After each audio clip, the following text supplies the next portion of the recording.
Hi everyone, I'm Harv, Ian Harvey, founder of Collective Intelligence, and this is Stuff That Matters Now.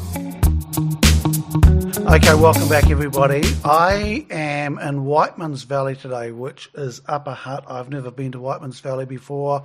I have heard about it. Actually, that's not true. I was here last week, and I'm interviewing Jules Matthews from Integrity Soils here in Whiteman's Valley. And the reason I was here last week is that we were going to do the podcast last week. I came to stay with Jules, and both of us were a bit poked. I think I was more poked than you at the end of the day. And we decided no, and knew I was going to be back in town. But Whiteman's Valley, I've heard a lot about. It is out from Upper Hutt towards the east, and it's a very cool little valley just off the edge of the city. And Jules, thank you for making time today, and it's lovely to be here. Well, it's, as always, Harv, lovely to be with you. You're a bit special. Now, okay, I could. Thank you, Jules. I'm just going to fucking move on at this point. You mean you're not going to take the bait? No, I'm not going to take the bait. I am excited to talk to Jules because timing-wise, it's a really interesting timing in the agricultural sector. Jules is a farmer, consultant, Coach. We like to call ourselves coaches because consultants seem to come with all the knowledge, and we don't feel like we come with all the knowledge, we come with the inquiry. Okay, I'm going to take that back. Jules is a farmer and a coach. Jules is actually my coach for helping me transition to regenerative agriculture, which is going to be the focus of the conversation today. And why the timing is really interesting is that it's a thing that's really gaining momentum in New Zealand now. So, Jules, I'm stoked to be able to interview you because I know I'm going to learn more today in this interview and to be able to sit down and dig into what this thing is. So, Jules, I think what I'd like to do is just to, right from the start, what is regenerative agriculture? What defines it?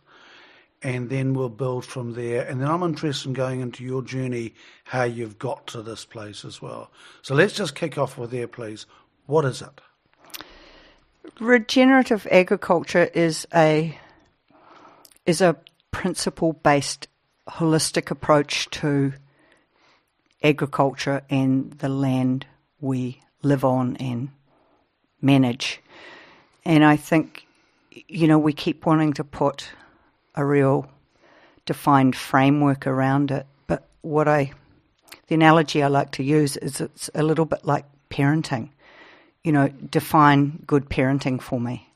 There are there's many different styles of parenting as there are different people, and in any one situation that a particular style of parenting might be really, really effective, and in another situation, not effective at all. And how you know whether that's effective or not is you measure the result, the outcome. Have you produced a contributing, well-functioning human being that can join in to society? So what we're looking at is how do we work with our land base and improve the function of it. And instead of putting a framework of rules around it, perhaps, it's where organic farming has not really taken off because there's a lot of constraints around it. There's a lot of regulation about what you can and can't do. So the idea behind regenerative agriculture is we don't do that. We don't want to put a lot of rules and regulations about what people can do. It really is about the outcome that we are out to accomplish. So it's a whole system accounting. Whole system accounting. Is that the outcome? Yeah, so we're looking at ecological function, we're looking at the human component of it, the social component of it, how well are we doing particularly in our farming communities, and then also the financial side of it. So again, it comes back to it's a holistic approach to managing our ecology and what we produce from our land. And you mentioned social in there as well, Jules. Yeah, because you can't be regenerative, or in some ways I prefer to use regenerating, because what we know is we've got issues in our environment. We've got dwindling diversity. We've got water quality issues. We've got soil loss and sedimentation and pollution. We've got all the issues we've got, and then in the human aspect, we've got health issues. We've got mental issues. We've got all the things, the array of things we deal with. So if we're to be regenerating the system, we need to be improving those bottom lines. And one of them is the social aspect. What is the well-being of our farmers and therefore the community around them? How are our children doing? How is our health? How is our mental and emotional health? So that is just a whole different game than the organic game. Yeah, because you're not saying to people, these are the products you can use, these are the actions you can use. All we're saying is, can you show and demonstrate that you're improving biodiversity, you're improving water quality, you're improving soil health, you're improving the nutrient density of your product? Are you happier? Do you have your family? Do your children want to come home and be food producers? That'd be nice. Lots of farmers will tell you, not only do their children not want to come home, they don't want their children to come home. But I think, the tide is turning with that. And that's, for me, really exciting. All I ever wanted to be was a farmer. So, Jules, this is, immediately, as I said before, I was going to be learning today, and I have never heard the breadth of that definition before. And so when I hear that, I get really, I don't know, it makes me feel really emotional hearing that, because communities would just be so wealthy if we embrace that. And wealth in its true definition. Yeah. Because, I think, and it's, I say to farmers and to all people, it's not our fault that we are where we are. We've all grown up in a generations of very linear, mechanical, reductionist thinking, where we've tried very hard to reduce things down to, it's separate components, thinking that if we can understand one component and then we can put them all together, we'll have the big picture and a good understanding. And what we now know is that we're managing a biological system that's really complex, and you can break it down into all the parts as often and as much as you want to, but it won't give you a full understanding and comprehension of the function of it and how to manage it. So we need I think we need a whole contextual shift of how we view land, how we view ecology, how we view our relationship to it, and then how we view ourselves inside of it, which brings me to Fred Provenza, who is an American chap who I follow quite a lot, and he has a lovely quote, and that is that we abuse land because we regard it as a commodity that belongs to us versus a community which we belong to. And I think that's, for me, that's really profound. And as someone who really cares and feels connected to the land, I've also spent a lot of time trying to dominate it and make it bend to my will. Control it. As a farmer, it was all about control. Yeah. And the more you could control things, the better farmer you were regarded. Exactly. And the measure is what you push out the gate or produce out the gate, how much wool and meat and milk. Jules, can you just go through that definition or that quote, please, again, because I think that's quite profound.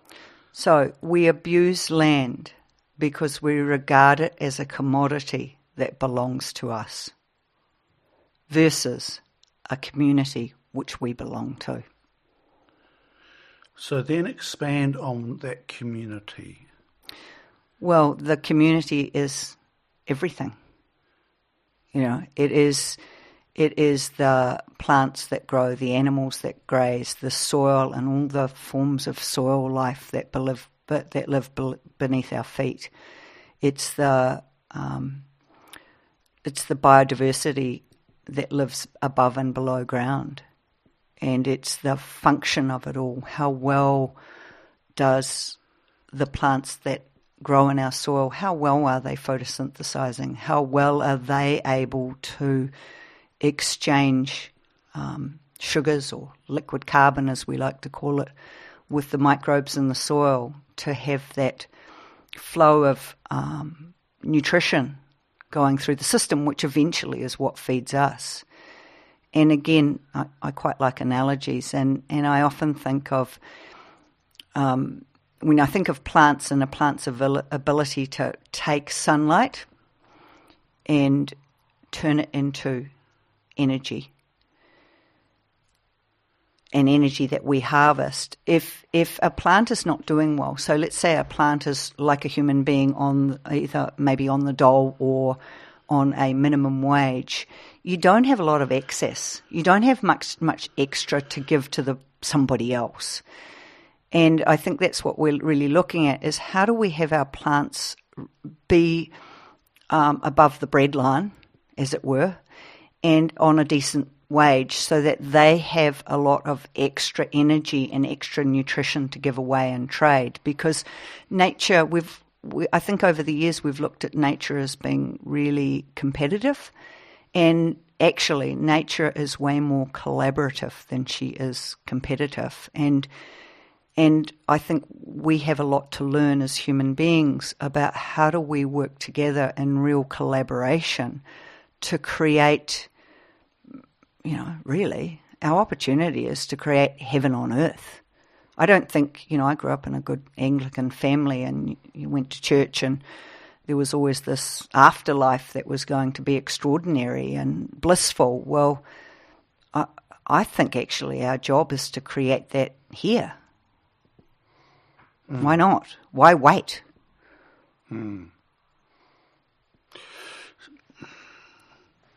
So the community that I'd love to just explore a bit more is this community under the ground, Jules, because this is part of my learning as well. Just realised I'm only interviewing you so I can get some learning. Yeah, I don't think we even put this up. We'll just have this as my lesson.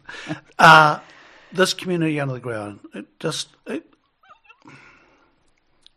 develop that a bit more for me. Well, if you think about the different organisms that live in the soil, so you break them down into sort of your bacteria and your archaea, and then your fungal populations, and then you come up the food chain to your protozoa or your protists, which are your amoeba and your ciliates and your flagellates. Then you get to your nematodes, and then up the food chain we go to our insects and worms and the rest of the family that live in the soil and on the soil. And they are who cycle nutrients and make nutrients available to the plants. So the plant, they're dependent on the plant. So I like to think of the soil as the stomach of the plant. So just the same as we have a microbiome, and we're more microbes than we are us, and it's our microbes that do all the digesting of our food and the making available of the nutrients. The microbiome for us is in our gut? Yep. So that we know that a lot of the health issues that we face are related to the function of our gut and our gut microbiome. So if we can reinstate the health of our gut microbiome, we can deal with an enormous amount of ill health in human beings. And what that's related to is the quality of the food we eat. Well, with the plant-soil relationship, if you think about the plant is feeding the microbiome the sugars or the liquid carbon as it takes sunlight and carbon dioxide and water and turns it into a usable food source for those microbes. So the microbes have access to that through the plant, and then they go off and they do their job and they work together collectively to make nutrients available to the plant. So what we're out to do is to ensure that we have a healthy function in that microbiome. So if you have, for an example, in New Zealand soils, we tend to be really bacterially dominant. So your bacteria they have a carbon to nitrogen ratio of, I think it's 5 to 1, between 5 to 1 and 7 to 1. So they will populate and reproduce, but they don't release those nutrients. They hold on to those nutrients until they are consumed by somebody further up the food chain.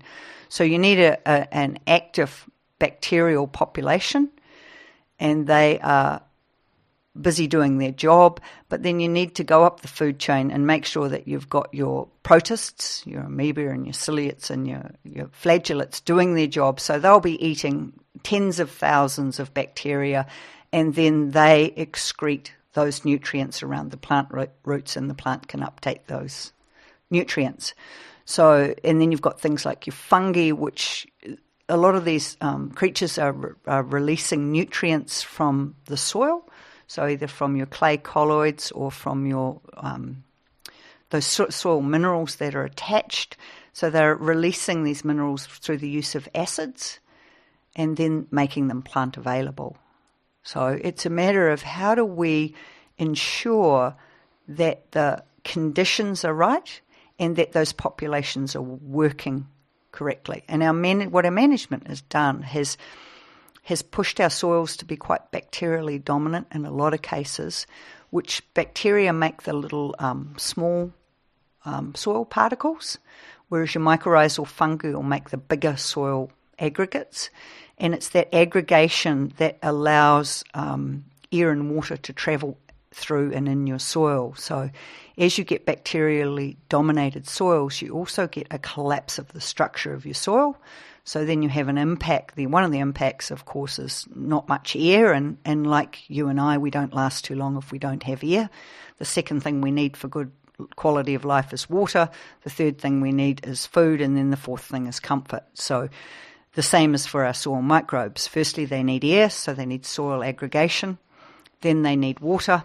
So having those populations, those microbial populations working well together will help our soils aggregate, which will open them, allow air and water to flow better.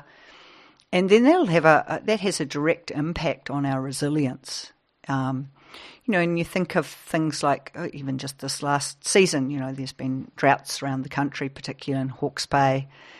And farmers now are starting to go, it's climate change. But what we're not addressing is that we're farming in such a way that our soil structure is degrading, our water and our infiltration is now limited, and our water holding capacity is limited. So we're much more vulnerable. And I think the other piece that goes with that is New Zealanders have perfected the art of what we call, intensive overgrazing. We tend to think that we need to keep our pastures really short and vegetative to have good productivity. And what goes with that is very short root systems and root structure. So the average rooting depth that we find in most New Zealand pastures is somewhere between 50 and 100 millimetres, which is, 2 to 4 inches. And it doesn't take long at 2 inches with most of your rooting depth at 2 inches. Doesn't take very long to be in a drought, as the Aussies say. You're only an inch from a drought, mate. So, and we're not far behind. So, Jules, the shorter pastures, because for those listeners who don't know, I've farmed for 30 years, and I was pretty good at it, and it was all about converting as much dry matter into animal production as possible. And one of the keys to that was to have the pastures as short as possible to get the highest megajoules of energy and it was all about keeping the pastures short and vegetative. And as soon as it stopped raining, and we got away with it, Jules, because New Zealand is a high rainfall area, and it was all about mono, so we were very much into rye and clover and get rid of anything else that wasn't in that. It was about using glyphosate, and we were taught that glyphosate, you could drink the stuff, it's as safe as safe, and so that was cool. And so we sprayed glyphosate, and we put this rye and clover in, and then kept the stuff as short as fucking possible. And that was the mark of success. Unfortunately, when it got dry, everything turned to shit because it dried out really quickly. So the shorter pastures have shorter roots. Yeah? Yes, yeah. And a plant pretty much will mirror itself above and below ground. So if you have really short above ground biomass, you tend to have short and dense below ground biomass. And when you look at how we run our farms, we have somebody come down the driveway and they'll have a little 75 millimetre soil probe, and they'll go around the farm or the paddock and they'll take a few samples and send those off. And they often look quite good because if you think about that short, tight root mass we have, when you take a sample and send it off, it comes back and it tells you you've got this amazing organic matter, which you do in that top 3 inches. You've got this incredible mass of roots, so it means your organic matter is high, and then therefore your carbon is high because there's a percentage of your organic. So we're looking good. Oh, you look good. You look really good. And I suppose this is a good time to sort of bring in why New Zealand, or a certain percentage of people in New Zealand are saying, oh, we're already regenerative. And if you look at where the definition of regenerative agriculture has come from, or predominantly come from, it's come from people like Gabe Brown in the US. So Gabe farms in the Dakota, in North Dakota, and that's an area of prairie grasslands that originally had vast quantities or vast herds of buffalo and other grazing animals going through. So our best soils in the world were developed in conjunction with grazing animals and grasslands. So our best soils are not the soils that are in forests. Our best, deepest, richest soils that we can grow human food on are our grasslands. But the thing we need to get is they were developed with animals coming through, grazing those grasslands, and then significant periods of rest before they were regrazed, and that built that biomass of high-functioning, highly nutrient-dense soil. So with the degradation of their farming practices and a lot of tillage and a lot of monocultures and cropping, growing corn and soy and wheat. This is in the States? In the States. They've really degraded their soils, so they've kind of hit the wall a little bit sooner than we have. And people like Gabe Brown have been really instrumental in developing some principles. And so they say that the first principle of regenerative agriculture is no tillage.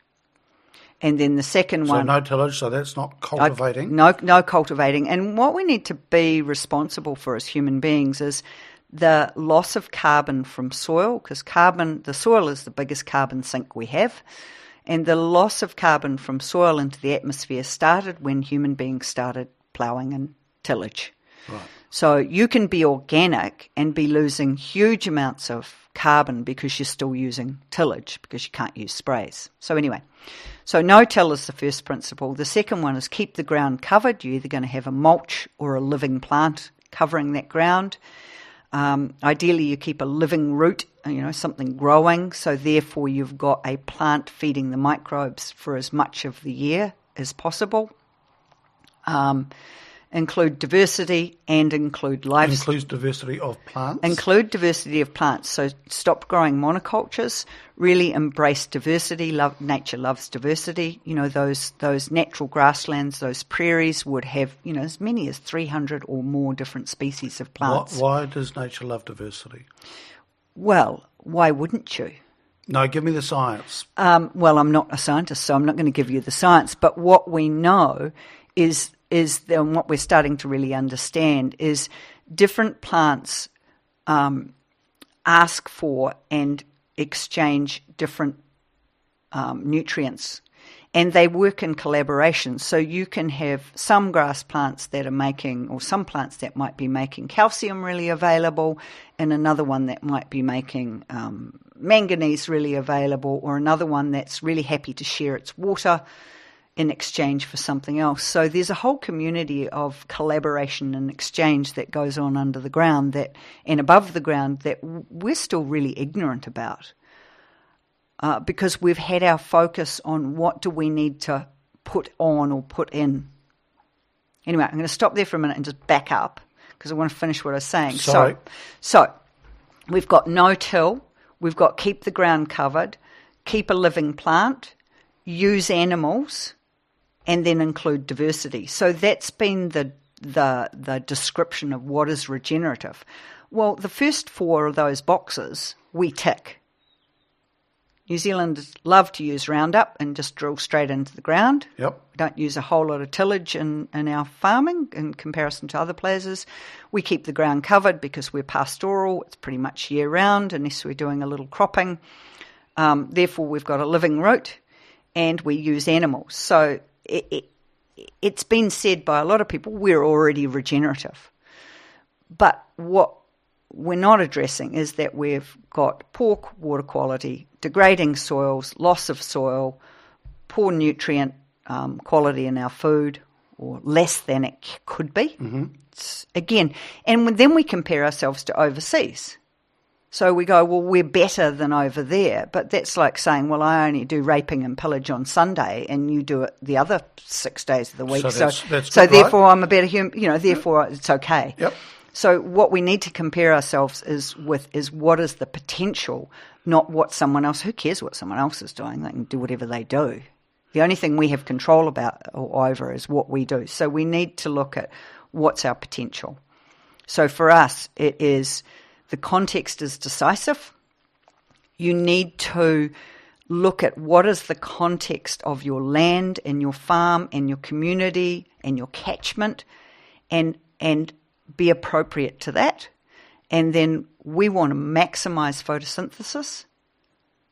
So we already have got green growing plants, so we really want to maximize photosynthesis. How we're going to do that is get into taller, more adaptive grazing programs. So we're going to grow more, we're going to have more leaf to capture more sunlight, to transfer more energy and more nutrient. So that's one of the main components, getting our rooting depth and our carbon sequestration to a deeper level. It's all very well having lots of carbon in the top 4 to 6 inches of your soil, but that's your, what we call a labile or cyclical pool of carbon. That's sort of the earth breathes carbon in and out, and that's the energy that plants use to grow. We want that deeper carbon, so we need deeper rooting systems. And one of the ways to do that is to have real diversity in your pastures. So, you might be growing things like chicory, which can easily grow roots that are 1 metre deep. And once you've got that carbon being sequestered or that liquid sugar being sequestered deeper into the soil, that's where it becomes stable. And we can do that really, really quickly. And I don't know, the movie Kiss the Ground has just been released. And it's a good wee look at what can we do as farmers to very quickly sequester carbon deeper into the soil to turn the issues we face into an opportunity rather than a disaster coming quickly at us. So carbon in the air is a problem? Carbon in the air creates heat. Carbon in the soil is like having a big fat bank account that you can draw from when and where you need it. So it's energy. And in the soil, it's energy. It's like a big battery. And soil is like a battery. You can only put so much energy into a battery. There is a limit to how much carbon supposedly we can put in the soil. But again, I can go back to someone like Gabe Brown. And I think, I might misquote this, but I think I'm not even going to try because I can't remember the numbers, but the amount of carbon in his neighbour's soil, who's a conventional farmer, compared to the carbon that the university says is potentially able to be stored in his soil, and the actual amount of carbon he has are leagues apart. Right. He has like 3 times more the carbon than they say he can effectively store. Right. So we don't know. We don't know. Right. So, Jules, can we go back to the diversity thing now? Yes. And sorry for losing the thread before, because I think this fascinates me with when the film Avatar came out, which is is about natural systems and so forth, and you see in that film how things work with each other and so forth, and how precious that is, and how easily it gets out of whack, and how quickly nature becomes very angry and doesn't respond well to it. Going back to that diversity, just because that was something that really blew my mind, that plants communicate with each other and help each other. And I go, what? They're just plants. They're dumb, No, they're not. And so that was a real stretch for me. Yeah. I think, I think it's a stretch for a lot of us, but if you think and sort of get present to the fact that it's all energy, all we are is energy. And there are, there are the ways we communicate that we understand, but there are a myriad of other ways of communication that we either aren't present to, don't want to know about, or don't use. And I say that for myself too. And I think we're so busy being human doings that we've lost sight of the fact that actually we're human beings, and it's in our quietness, it's in our stillness, and it's in our ability to be present and present to life that's our opportunity, I think. And I think for me, it's where we need a complete shift. We can't continue to live on this planet doing business as usual. And I don't know where we decided, it's like the game we've been playing for the last, few centuries is how can I get as much of the pie as possible for myself, and I'm not going to share it. I'm going to make sure that I've got as much, if not more, than I need, and I'm not really going to give a shit if you don't have enough, because as long as I've got enough, I'll be okay. And you don't see other animals living like that, or other forms of life. There's a degree of competition, but there's more collaboration, and I wonder what this world would be like if, first and foremost, our concern was for other than ourselves.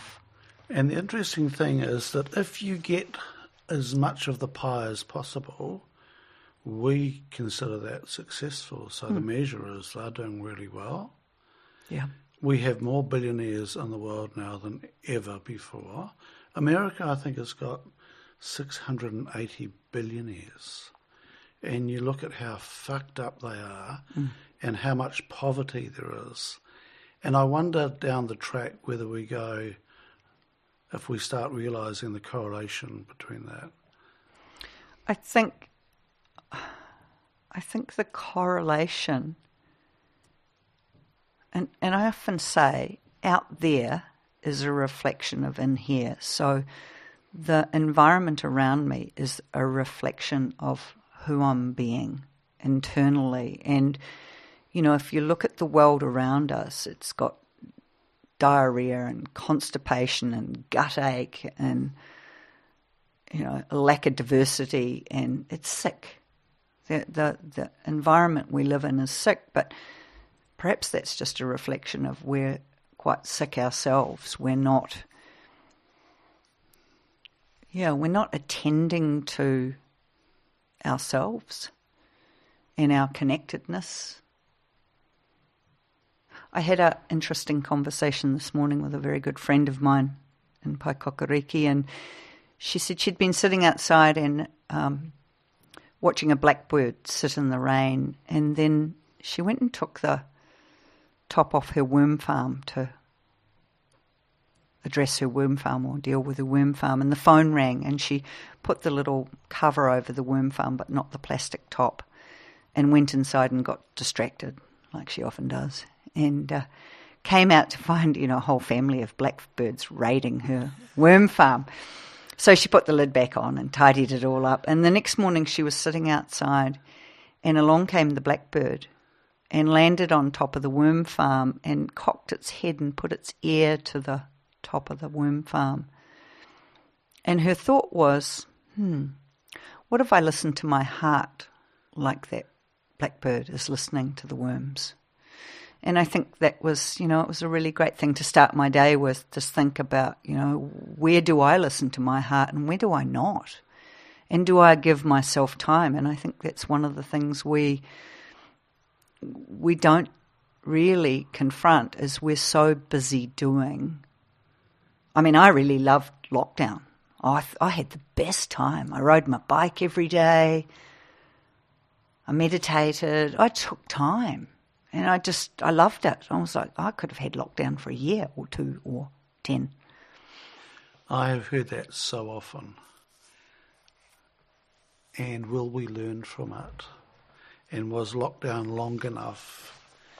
And you hear the centres of lockdown is around money, right? They go, the lockdown has affected our money, and we haven't been busy out there making money. Yeah, but there's enough money. It's a little bit like, I kind of like to bring everything back to plants and nature, and you think about a healthy plant. A healthy plant with lots of energy and more income than it needs gives away a lot of that liquid carbon. So plants, when they photosynthesize, don't do it all at the same level. So like us, you could have somebody on minimum wage or somebody on a great income. So if you've got a plant that's photosynthesizing poorly, it might be photosynthesizing at 20% of potential, and another one's operating at 80% of potential. Well, the one at 80% of potential will be giving away at least 40%, if not more, of what it's producing. So it's giving it away, so it's creating a synergy of exchange with the microbes in the soil. Well, what if we shared? What if we all shared? If we said, well, actually, I've got plenty and you don't. How about I give you some of mine? So we're taught that as a kid, share with Johnny. Yeah. But as we grow out of it. Quickly. And now we're left wondering why we live in a world that actually doesn't function very well. But it's us that doesn't function. The world, if we all buggered off tomorrow, the world would be fine. It'll come to rights pretty quickly. And the planet is ever evolving, and I think we're busy trying to keep it same, or manage it to be a particular way. And it's like farming in New Zealand or grass farming in New Zealand. We need to confront that this land wants to be bush. We're geologically a young country, and there weren't grasslands in New Zealand. We're a country of bush. So as grass farmers or as pastoral farmers, we're arresting nature successionally at that point of being a grassland. And our opportunity is to mimic how nature developed really healthy grasslands through our management, and develop our soils to be those really vibrant, nutrient-dense, alive ecosystems that we can live on and with. So I think, it's more the thinking we do that needs to change. So Jules, it's you introduced me to regenerative agriculture maybe, let's guess, maybe 8 years ago. Yeah, and you told me I was full of shit. Oh, I think I did. You did. And I thought I couldn't get it. I thought it was just muck and magic, and that and I've thought about this. Was it because did I dismiss it as much as if you were a bloke or as a woman? I think even as a bloke I would have thought you were full of shit. It was just so hard for me, who had been trained and was invested in the conventional way of farming, for you to come along and talk about this, because I didn't even really explore it very much at all. It was just like, go away and stop being annoying. And you talked about this woman, Nicole Masters, and I'm going, I just don't want to know this at all. And, I've written about my journey going from that point, because that was the first time that popped up on the radar. Up until then, it was a nothing. Organics, I wasn't a fan of organics. I just saw them as sandal-wearing bloody hippies. So there's no credibility there. And I put regenerative immediately into organic basket, and it was like, cool, now I can put it in that basket, now fuck off, and I'll get on with my life, and you go off and do your own thing. And mapping my emotional journey through the next 8 years, and little bits and little bits and little bits. And it was finally eating the lamb from David Crutchley's farm, who is a regenerative farmer in the Danzies Pass, and finally going, okay, I'll taste his lamb, because he said his lamb was high in omega, and I'm going, how can that be? I know about omega, and you've got to have a vast genetic program to do that, and so I thought he was full of shit, but I thought, okay, let's have a go at being open-minded for a change, okay, go me. That was about sort of 6 years in, Can't rush these things, Jill. No, you're a quick mover, huh? And Kate and I sitting down and eating this lamb, and we're not big meat eaters, and we cooked enough for 2 nights, and we sat down and we ate the whole fucking lot in one sitting, because it was so tasty. And I've tasted lamb all my life, and I'm sitting there eating this lamb going, what is this? And it was you could feel the oil in your mouth and the roof of your mouth. So going, yep, the omega oil is definitely there, but it was the taste. And that was the thing, not the final straw, but that was the thing that went, hang on, I am totally missing something here. And then a progression of other bits and pieces. And then, 18 months, 20 months ago, biting the bullet and going, okay, we've got on our wee farm, let's convert to regenerative. And it's been difficult, Jules, because of, and I wrote about it recently, I wanted to go back and use the agrarian cocaine of the chemical fertilizers just to boost things going, because it takes time for the soils to adjust. Yeah, and it's the same as if you were to, completely change your diet and expect your microbes in your stomach to adjust overnight. If you go from being someone who eats a lot of sugar to someone who doesn't, or vice versa, there'll be an adjustment with your gut microbiome, and that'll take a bit of time, and it might create a bit of discomfort. Well, what we're trying to do is to wake those microbes up in the soil and feed them. So mostly we're trying to do that through photosynthesis, but we're also going to look at how else we can do that, whether that's inputs or of some sort or other. But I think the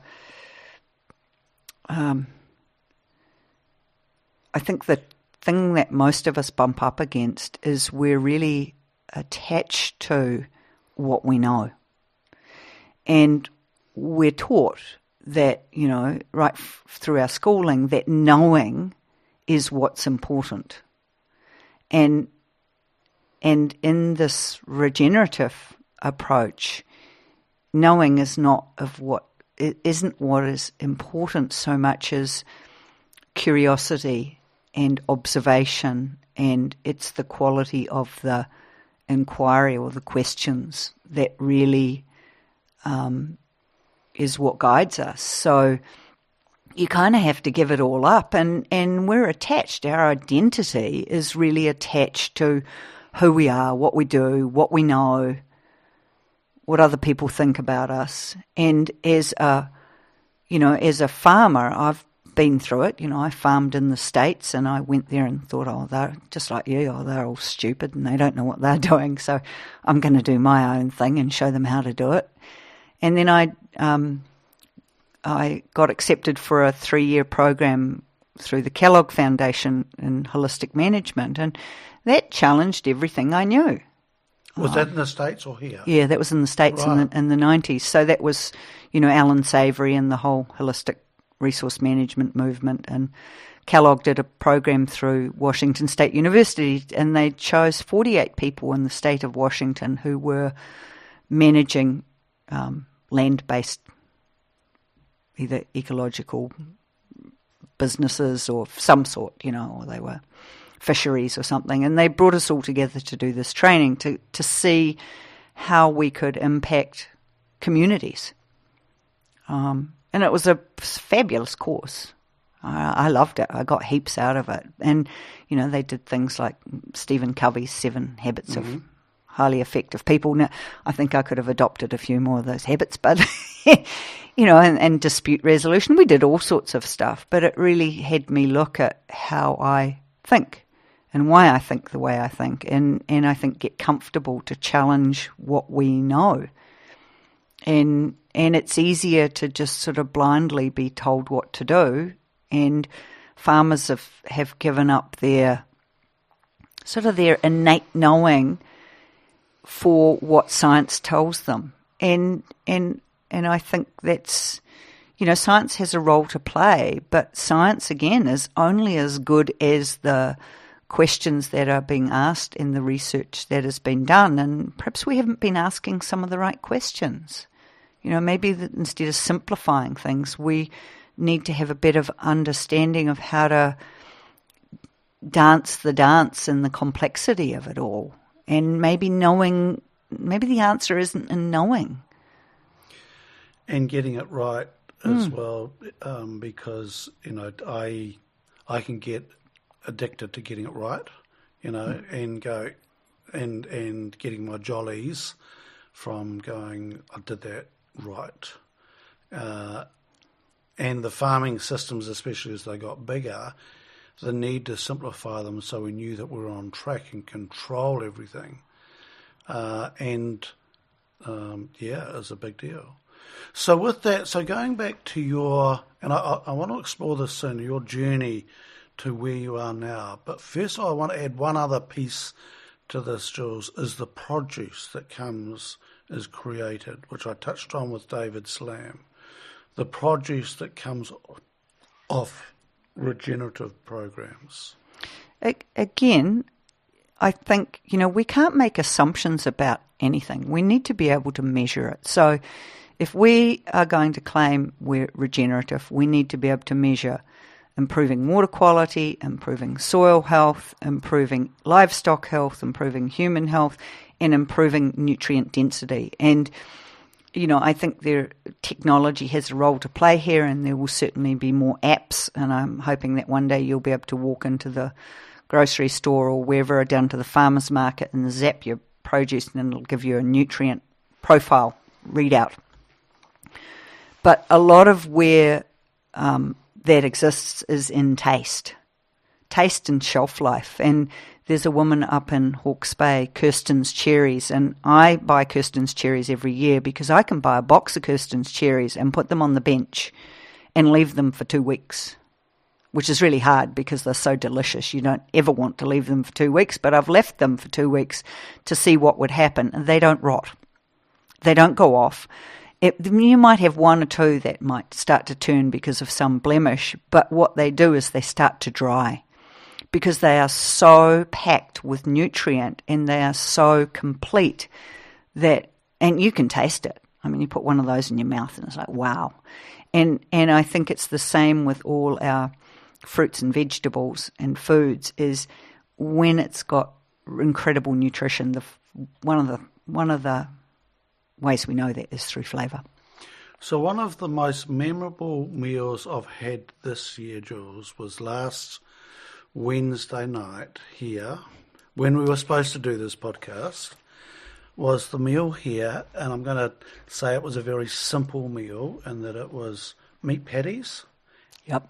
And the most amazing salad with all these colours, and it was a vibrant colour. So, but how much I enjoyed eating that salad, and I'm not a big greeny fan, but it was absolutely stunning. And the next morning, I didn't feel like breakfast because I was still full from the night before, and I wasn't full from overeating. It was just the most stunning meal, and the range of vegetables you had in that salad, it was phenomenal. And what I loved about that is that you, the regenerative practitioner out there in the land, expressed that in that meal. And I'm not even sure if that was conscious. Yeah, I think, I love food. I do. I really love food, and I think it's why I grow food, is I think it's not only a fabulous experience, it's something to be shared. And I think, I've got friends who are artists, and I go, well, there's not much artistic about me, but there is when I look at, what I like to do in the kitchen, or creating something that's aesthetically really beautiful and colourful, and I think they say, we're supposed to eat 30 different foods at least every week. So, the more you can put in one dish, the more, again, it comes back to diversity, doesn't it? And we've lost a lot of that. The hundreds and hundreds and thousands of different varieties of vegetables we used to have are now, dwindled down to, a handful of different types of cauliflower and broccoli and cabbage, and, there used to be hundreds of different ones. So, yeah, how do we bring that diversity back in to everything we do? The people we hang out with, if you think of small communities, and I grew up in a small community in the back blocks of Taranaki, and, you would have gatherings. You'd go down and play bowls at the hall, in the winter time, or ping pong, or have dances, or whatever you did. But the diversity of people, in many ways, was quite large, in their thinking, and I think we've lost some of that. Yep, and that's opening up a different, bigger conversation. But it's the thing that excites me as much as anything about this regenerative is what it produces and the outcome from that. Jules, before we move on to your journey, I'm also just because I could see it, I like seeing things, was when you introduced me to the water filtration tests. And I remember it was on Lance Gillespie's farm, and seeing the two paddocks side by side, same soil type. The paddocks looked exactly the same from the top. They had lots of great diverse pastures on them, right? So they looked great. And when we measured the filtration of the water uptake, they were vastly different between one paddock and another.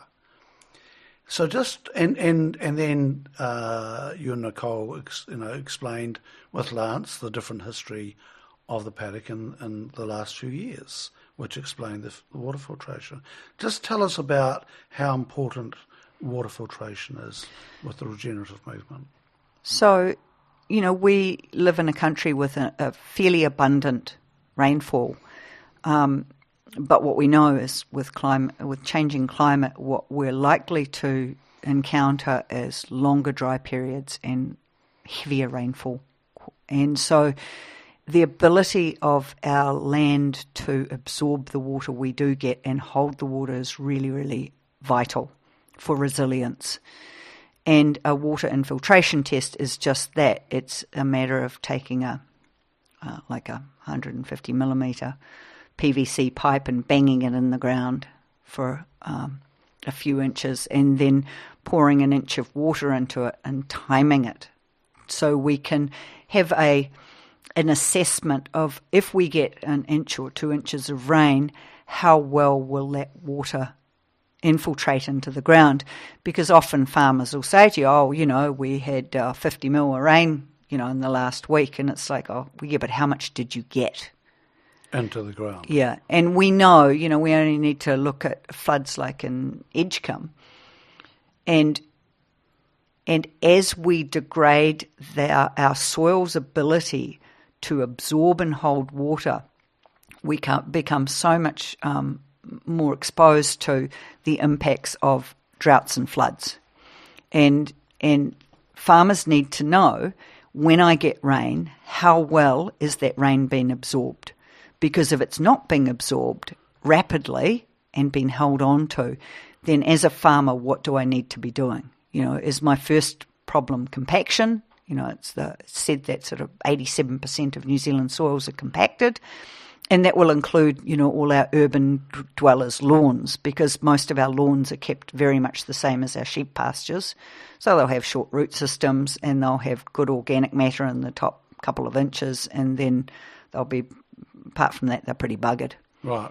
And they'll be doing all the same thing. People go to Mitre 10 and they get their urea and their superphosphate, and it comes in a little bag that says lawn fertilizer.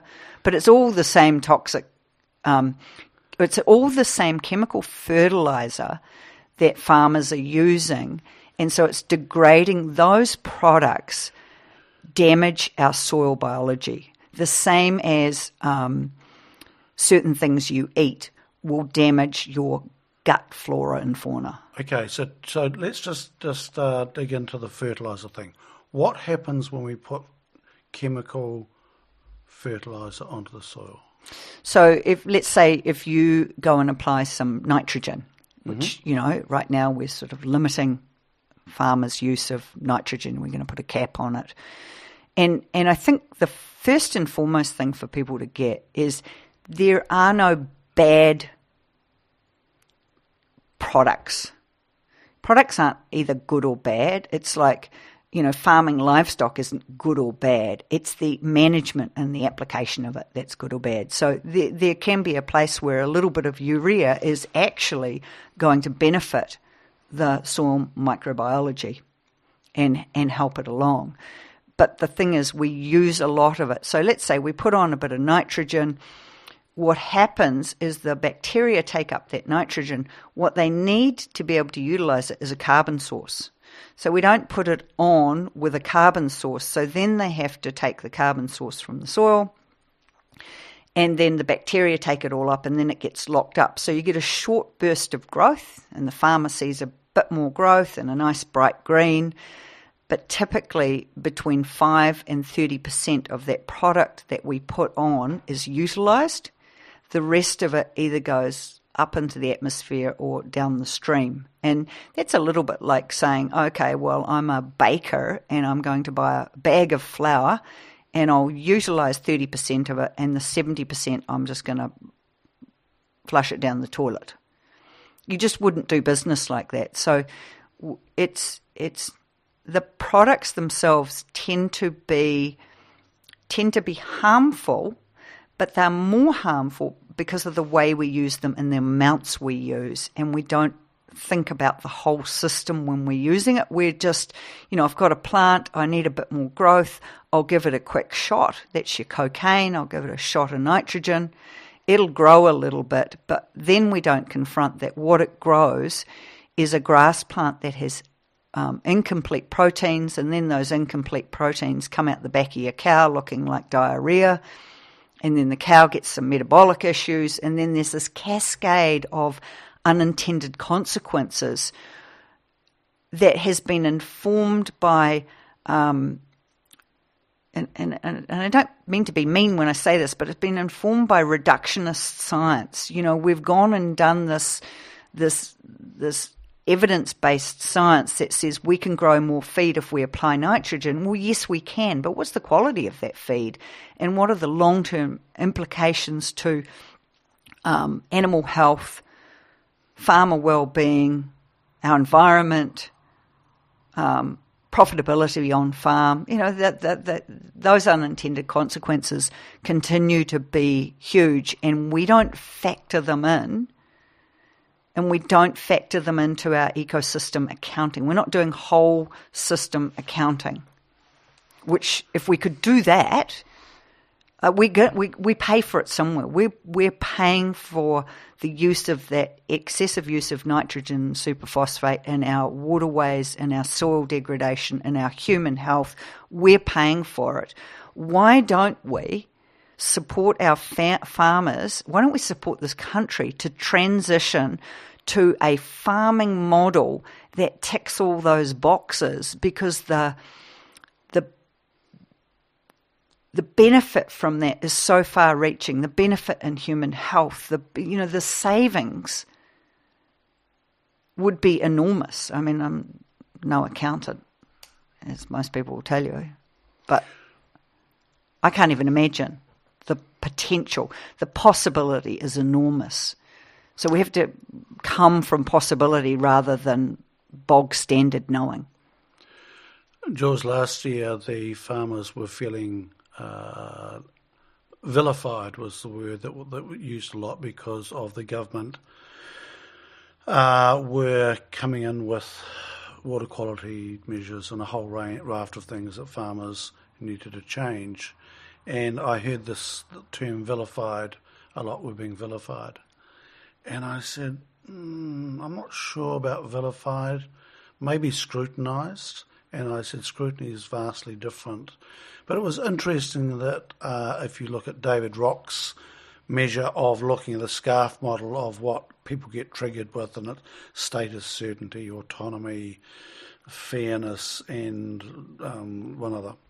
All of those 5 things were being set off by the farmers, and their status was not as high as it once was, and there was all sorts of things going on there. And I thought at the time, I felt a certain amount of empathy, and I also felt a certain amount of, come on guys, get up with the play here. You're getting some messages from not just the government, and yes, it's the Labour government is not considered their government.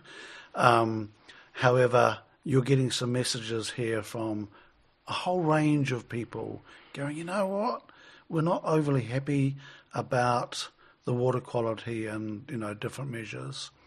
And then I'd get frustrated with farmers saying, well, look at the fucking townies, they need to get their act together. And yes, they do.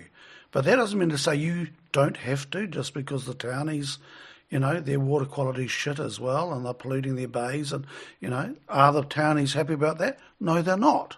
And they've got a big infrastructure spend there to sort that out.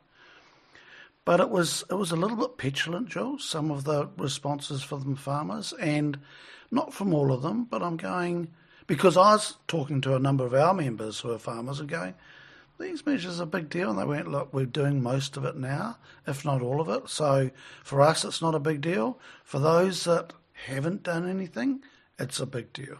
There's a big catch-up to go.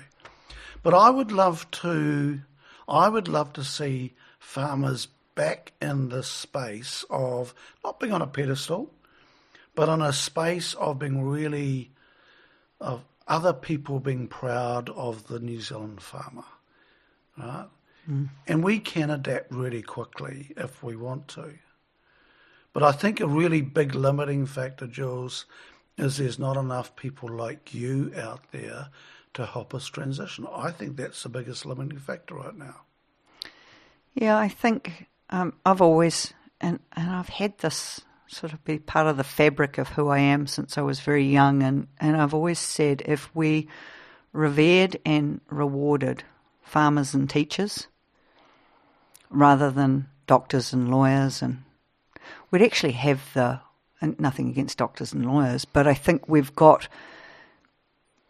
the pedestal sort of the wrong way around. The people who feed and clothe us have for a long time not actually been looked up to. And there's just something missing in how we view farmers. And even growing up, if you were going to be a farmer, you were probably, a bit thick. Really. Thanks. and this is the end of this fucking podcast. Yeah, thanks, Jules. And I can, I am a farmer, and I can see a lot of us who are farming people are very much kinesthetic and visual learners. And, you've got dyslexia and you've got all those sorts of things that when I watch a lot of farmers, that's, we're somewhere on that spectrum, and I include myself in that. And so we tend to be people who go into the practical world because we function really well there. And it doesn't make us unintelligent at all. In fact, I think being a farmer is probably one of the most challenging and most difficult jobs. Your skill set is enormous.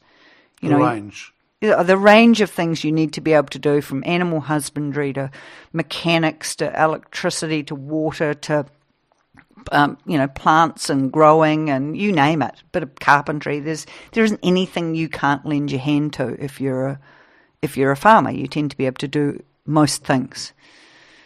So your skill set's really large. And I think there's been a bit of a missing with how we view farmers, but at the same time, there's also a need for all of us to be really accountable and responsible for what now exists, and not to make ourselves wrong for how we've done it and what we've done it, but instead to look at the reality that exists and go, who do we need to be and how do we need to approach the issues we face so that we can quickly address them. And, it's a little bit like the ship's heading towards the rocks. Are we going to sit and wait for policy to get the right person in the right place on the ship, or are we all going to hustle and get the job done? And there are a lot of farmers in this country that are already turning the ship around and doing an amazing job and getting incredible results. So I think, those are the people we need to really look to. And then, like you say, how do we ensure that farmers have access to what it is they need to know, and it's more a shift in understanding? They'll figure it out. Once farmers go, oh, that's what I have to understand. I need to go back. That is so true. Understand how soil functions, photosynthesis, the relationship between those two things, and then how I manage my animals in conjunction with that to make the whole bloody thing work. Oh, once I've got a hold of that, I can figure out the rest pretty much on my own. And then what we need farmers who will try stuff on a scale that they can afford to fail, so that they're being responsible for a lot of the learning themselves, rather than expecting the expert to drive down the driveway and tell them what to do, because that's where we got in trouble in the first place.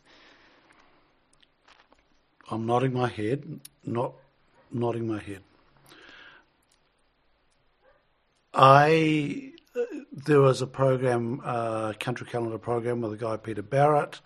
Recently, Country Calendar said it was the most watched program in the last 12 years. And it was a farm with scale, self-taught guy, and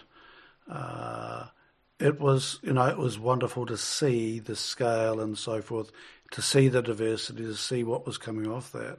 And it was fascinating to know that it was the most watched program in 12 years. Yeah, and not surprising, because not only is that landscape really captivating, but what Peter's created there with his team of people is absolutely stunning. And I think, it captures everyone's imagination when you see sheep grazing in pastures that are filled with, phacelia and sunflowers and different clovers and this vast array of plant life. And, Peter is a good example of others that we see, and they are people, Peter's come back from a life out off the farm and overseas and doing a number of things. And he looks through a different lens, and he's got courage. He's got the courage to try stuff, and he's got some good business now to sit down and do the numbers and go, well, if I keep doing this, there's only one place we're going to end up. So I need to confront finding other applications or other ways of addressing what I face. And he's done a great job of it. And I think it's so encouraging when people can see new approaches at scale, because a lot of what happens with this whole regenerative conversation is it gets a little bit tarred with the hippie, sandal-wearing brush and going, well, that's all very well, you can do it on that small scale, but anything like this can be done at scale. Because one of the messages that Peter's consistently puts out is what you've just said. Try something on a small scale that you can fail at, but observe like crazy what's going on. And if it doesn't work, go, okay, why didn't it work, and try something else. Yeah, and just because it didn't work the first time doesn't mean that it won't work. It could have been the season, it could have been your application, it could have been timing. I mean, if you said to the average teenage bloke, what didn't work the first time, you're never going to try again, I think they'd tell you where to go. That goes for girls too. Try and try again, Jules, what's been interesting for us is we're using, on our little block, using a local contractor. I don't have gear, and he comes in. And I started using him this year because he was just up the road and he had the gear I needed. So I started using this guy, and he came in March and lockdown and sowed the seeds and so forth, right? And he came in again just a few weeks ago, so let's say a 6-month period. The change in him in 6 months, because what's happened now is he's now working with a regenerative dairy farm, large scale, and it's a very well-run farm, and he's now doing work in there, and he's now spreading our bloody fish and seaweed fertilizer, which, I thought was complete nonsense, and now using this to feed the microbes in the soil. And now he's set up to do this, and he's got the gear to not just sow the seeds for us, but to fertilise the land. And the difference in his attitude in 6 months from working on this dairy farm. Now, it's a generalisation. He is the least likely person to actually get his head around this, and that's very judgmental, but he's a bloke who likes machinery. But now he's actually really excited about and coming in and looking at the pastures and looking at the diversity, and he's starting to see what this thing's all about. And even though we're a tiny scale, especially compared to the big dairy farm up the road, but he's interested. He said, oh, look, Ben wants to come down and have a chat to you about the pastures. So I'm going, here we go. This is this community thing, right? Yeah. And it's the sharing thing. And I'm going, this is happening. Yeah. And I think that's the exciting part. And all of us are impacted by being connected. And when you speak of this young guy, what I can hear is, instead of being a contractor who is going out day after day after day, killing something or spraying something that he has to repeat time and time again, he's starting to see that what he's doing is bringing life. And you can't help but be touched by that. That's fundamental to who we are. It's about being connected. And he comes in now with a spade, right? So that doesn't sound a big deal, but I've never had a contractor come in with a spade to dig the ground to see what's happening under the ground. Mm. And that's what he did. Yeah. Because of this next bit. And I said, we've got this situation, we've got all this straw down on the ground, and I want to sow sunflower and stuff that you guys have come up with. And so he comes in with his spade and he's digging down and going, we can get the seed in there, because it's a really challenging environment to get the seed in the ground. It's going, all right, he's got, and the guy's investing in this new era. Now, yes, he'll do most of his work, will be conventional, But this has got his heart. That's the difference. This has got his heart. Yeah. And it's pretty cool. Yeah. And I think we often say to farmers, you've become very good at managing your above ground livestock, but you have an equal volume, if not greater volume, of livestock under your feet. And not only do you not know what they are, you haven't considered the fact that they too need air, water, food and comfort. And once farmers kind of get their head and their hands around, I've got my above ground livestock, and there might be sheep or cattle or llamas or whatever they are, or a crop. It could, you could be growing wheat or barley or corn, but I've also got my below ground livestock, and now I've got, it just got more complex. Now I've got my above ground livestock, my below ground livestock. I've got to think about their needs and who I'm going to manage both their needs through is this thing called a plant. But the plant has its own needs as well. So, and even just got even more complex because I've got to consider the plant's needs, the animal's needs, the above ground and below ground. So it didn't actually get easier.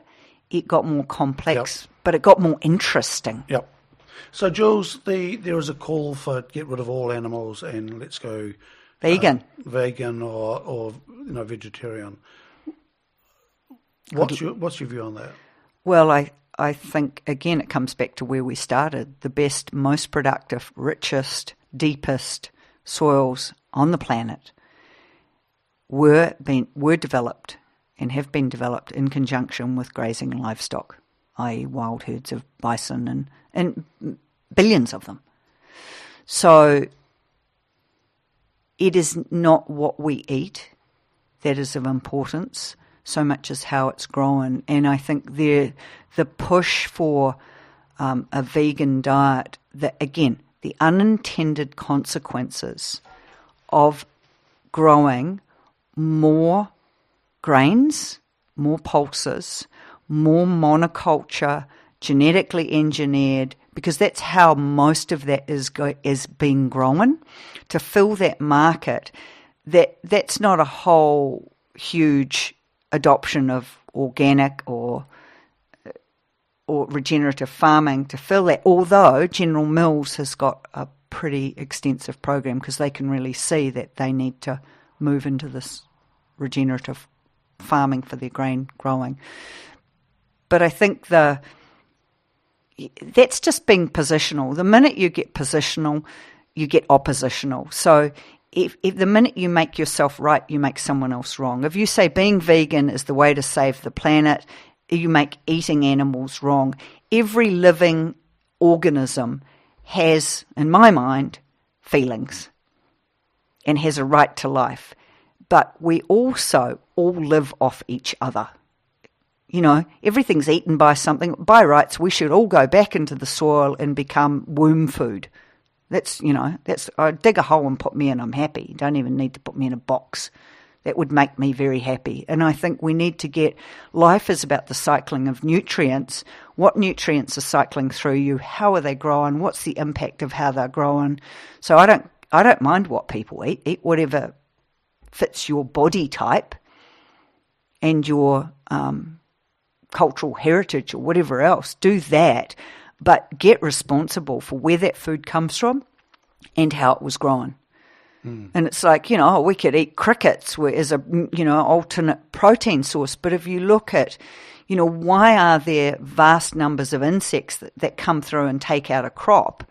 The reason they do that's nature cleaning up. So plants put out a signal when they're unhealthy, and unhealthy plants will get attacked by insects. So, if you're busy being a gardener and you've got a lot of insect infestation in your garden, there's nothing regenerative about what you're doing. You're growing, those insects are telling you you're growing unhealthy plants with incomplete nutrition.